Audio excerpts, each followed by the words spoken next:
Doctor ortho Ayurvedic oil और capsule, अब दर्द भी घुटने टेकेगा।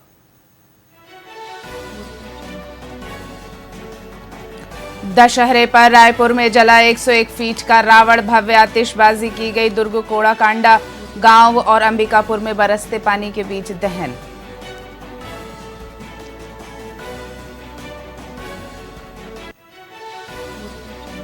रायपुर में रात भर बरसा पानी, 28 जिलों में अलर्ट। रायगढ़ गरियाबंद में बिजली गिरने से 6 लोगों की मौत। 15 अक्टूबर के बाद लौट सकता है मानसून।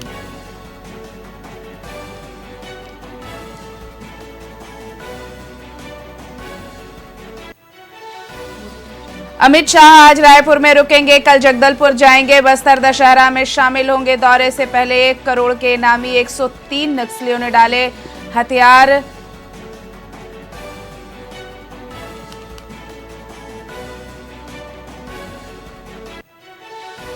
सीजीपीएससी घोटाला 2021 का पेपर 2020 में हो गया था लीक। आरती वासनिक ने ध्रुव से पेपर लीक कराया। नितेश निशा ने इंटरव्यू नहीं दिया, फिर भी चयन।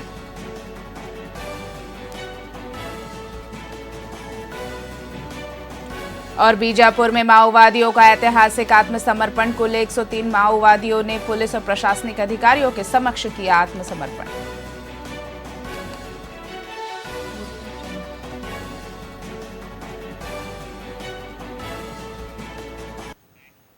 नमस्कार, स्वागत है आपका वीआईपी न्यूज में। मैं हूं आपके साथ डॉक्टर रानी और रुक करते हैं खबरों की ओर। बीजापुर जिले में 103 माओवादी पुलिस और प्रशासनिक अधिकारियों के सामने आत्मसमर्पित हुए। इन सभी पर कुल 1,06,30,000 रुपए का इनाम घोषित था। आत्मसमर्पण करने वालों में वरिष्ठ माओवादी नेता और 20 से अधिक महिलाएं शामिल हैं। राज्य सरकार ने उन्हें पुनर्वास नीति के तहत 50,000 रुपए प्रोत्साहन राशि दी। पुलिस अधीक्षक ने इसे नक्सल संगठन की कमजोर होती पकड़ और राज्य की सफलता बताया।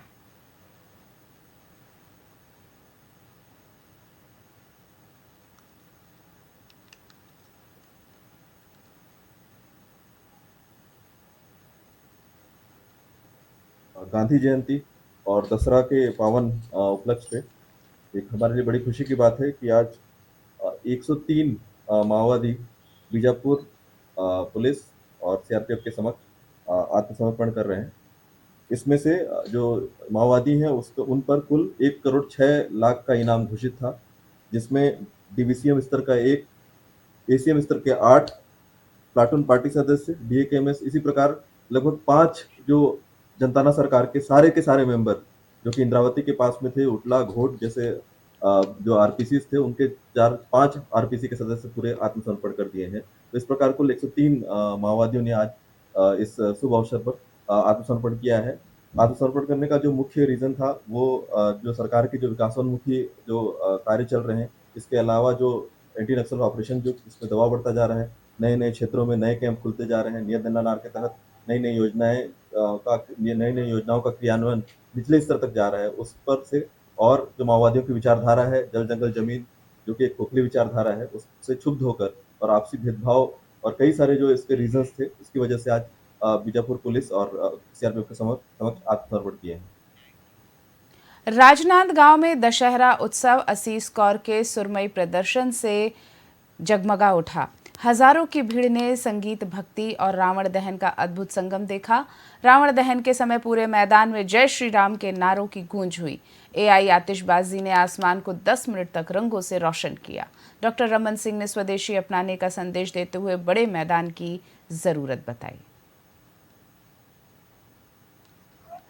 कौमी एकता दशहरा उत्सव समिति गौरीनगर स्वधर्म लोगों के साथ में मिलकर इस समिति को 2004-05 में बनाया गया था और तब से इस स्कूल मैदान में सामाजिक समरसता बनाए रखने के लिए यह कार्यक्रम का आयोजन किया जाता है। यहाँ पर धमतरी के अहमद रजा, जो कि आतिशबाजी भी प्रसिद्ध है पूरे छत्तीसगढ़ में, उनका आतिशबाजी का आयोजन भी 2004-05 से आज तक लगातार किया जा रहा है और वार्ड और आसपास के वार्डों के लोगों का जो सेवानिवृत्त हो चुके हैं उनका सम्मान, वरिष्ठ जनों का सम्मान, विद्यार्थी छात्रों का सम्मान और खेलकूद प्रतिभा में जो आसपास के वार्ड और इस वार्ड का नाम रोशन करते हैं, उनका भी सम्मान इस समिति के माध्यम से किया जाता है। छत्तीसगढ़ जन्म महोत्सव समिति का यह विजयदशमी महोत्सव, जैसा कि मैंने अपने उद्बोधन में भी कहा कि 2008 से 2025 का यह नौजवान से लेकर तरुणाई 18 वर्ष का यह आयोजन अब बालिग की ओर एक मजबूती के साथ इस संस्था और यह आयोजन इन्हें अपना एक स्थान राजनांदगांव जिले में अपना बनाया है। मुझे भरोसा है जब छत्तीसगढ़ में भी इस आयोजन की पहचान बनेगी। कौमी एकता दशहरा उत्सव समिति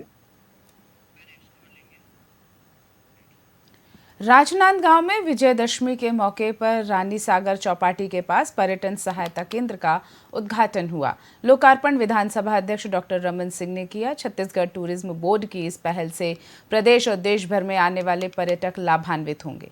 केंद्र में डिजिटल डिस्प्ले, मैप्स, गाइड और टूर पैकेज की जानकारी उपलब्ध होगी। अब डोंगरगढ़, रतनपुर और अन्य पर्यटन स्थलों की पूरी जानकारी एक ही जगह सभी को मिल सकेगी।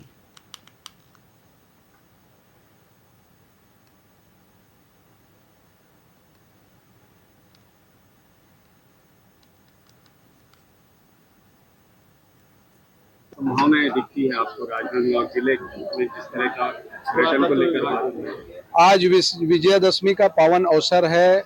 महात्मा गांधी जी की जयंती है, पूर्व प्रधानमंत्री लाल बहादुर शास्त्री जी की जन्म जयंती है, संघ का शताब्दी वर्ष है और ऐसे संयोग में आज राजनांदगांव संस्कार धानी नगरी में पर्यटक सूचना केंद्र डोंगरगढ़ और राजनांदगांव का संयुक्त यहाँ उद्घाटन हुआ है। इस पर्यटक सूचना केंद्र से छत्तीसगढ़ के जो पर्यटन केंद्र है उसकी राजनांदगांव से भी जानकारी मिलेगी, डोंगरगढ़ से भी मिलेगी। 100 साल आज पूरे हो रहे हैं जिन्होंने देश को एक नई दिशा दी।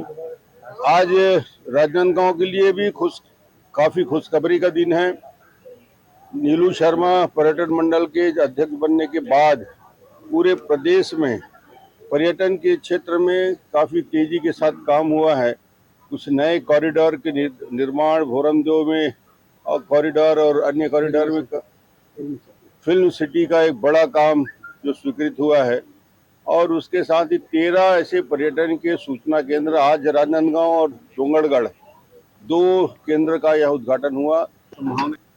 नवरात्रि के पावन पर्व पर दुर्ग जिला पंचायत अध्यक्ष सरस्वती बंजारे ने अपने निवास पर 1108 कन्याओं का पूजन कर कन्या भोज का आयोजन किया।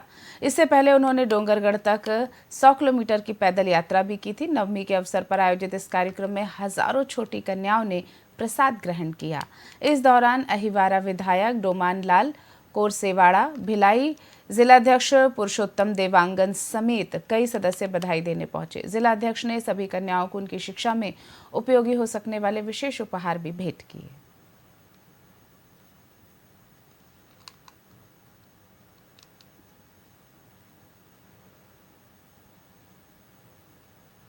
से माता रानी की पद यात्रा 100 किलोमीटर का की है और माता रानी के दर्शन की। कहीं न कहीं आज जो है नवमी का दिन है और 1008 कन्याओं का भोजन कराने का उन्होंने संकल्प ली थी और मुझे आने से पता चला कि 2000 कन्याएं यहाँ पर आ गई और उनको सबको भोजन कराई है। तो ऐसे रचनात्मक काम समाज में धर्म का जो है ध्वजा को लेकर के चलने वाले जनप्रतिनिधि कहीं न कहीं माता रानी से मैं प्रार्थना करता हूँ तो उनकी सारी मनोकामना, जिस तरह से यात्रा की, कन्याओं को भोजन कराई, सारी मनोकामना, जो भी मनोकामना लेकर के ये कार्यक्रम आयोजन की है, उनका मनोकामना माता रानी पूर्ण करे।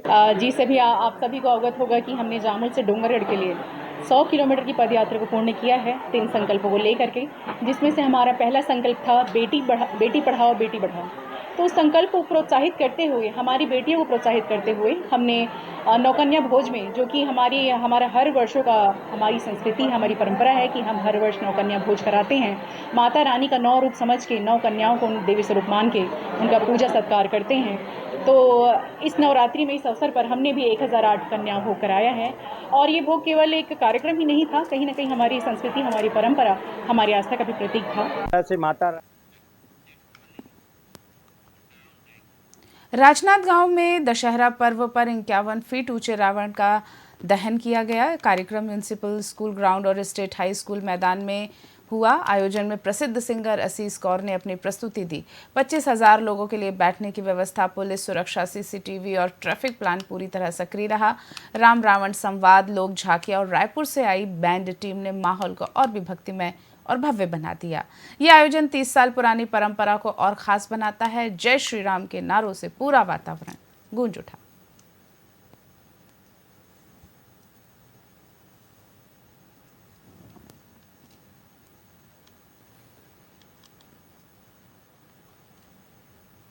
विजयदशमी महोत्सव छत्तीसगढ़ जन्म महोत्सव समिति का यह 18वां वर्ष लगातार शहरवासियों का प्रेम और स्नेह हम सबको मिलता आ रहा है और उन सबके आशीर्वाद से ये 18वां वर्ष संपन्न होने जा रहा है। इस बार हमने कार्यक्रम की प्रस्तुति देने के लिए मशहूर प्लेबैक सिंगर आशीष कौर को बुलाया है, जिन्होंने करीब 50 से ज़्यादा पिक्चरों में गाना गाया है।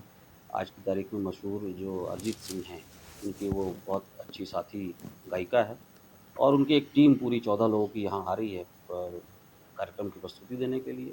साथ ही इस बार हमने आतिशबाजी में AI आतिशबाजी का प्रयोग, कंप्यूटराइज्ड आतिशबाजी का प्रयोग करने का प्रयास करेंगे और मैं आप सबके माध्यम से शहरवासियों को, जिलेवासियों को इस कार्यक्रम का आनंद लेने के लिए आमंत्रित करता हूँ। राष्ट्रोत्सव समिति का इस वर्ष 30वां वर्ष है और मेरे पिताजी द्वारा और समिति के और सदस्यों द्वारा ये सन 2096 में इसकी शुरुआत की गई थी। इस बार 30वां वर्ष है। इस बार भी रावण में नयापन देखने को मिलेगा। सावन द बैंड की प्रस्तुति होनी है। काफ़ी शानदार आयोजन होता है उन लोगों का। 10-12 लोगों का बैंड है और इसमें कई बाहर से, बॉम्बे से हैं, कुछ यहाँ अपने लोकल को भी मैंने प्राथमिकता दिया। हमारे शहर का गौरव है OP देवांगन, जो फ्लूट आर्टिस्ट है और बांसुरी वादक है, बहुत अच्छा बांसुरी बजाते हैं। उनका सम्मान भी है और उनकी भी प्रस्तुति इस बार देखने को मिलेगी। आतिशबाजी इस बार बंगाल और महाराष्ट्र की मिक्स आतिशबाजी देखने को मिलेगी और काफ़ी शानदार आतिशबाजी होगी। राजनांदगांव जिले की धर्मनगरी डोंगरगढ़ में नवरात्र के महापर्व पर मां बमलेश्वरी धाम में भव्य ज्योत विसर्जन यात्रा निकाली गई। मंदिर में प्रज्वलित 901 ज्योत कलश माताओं ने सिर पर रखकर महावीर तालाब तक यात्रा की और ज्योत का विसर्जन किया। इस दौरान मुंबई हावड़ा रेल मार्ग पर ट्रेनों का संचालन भी रोक दिया गया। यात्रा में स्थानीय विधायक हर्षिता स्वामी बघेल भी शामिल हुई और सिर पर ज्योत रखकर श्रद्धा व्यक्त की। कार्यक्रम में बमलेश्वरी और शीतला मंदिर की माई ज्योत के मिलन का विशेष दृश्य देखने श्रद्धालुओं की भारी भीड़ उमड़ पड़ी। श्रद्धा और भक्ति का अद्भुत संगम इस कार्यक्रम में देखने को मिला।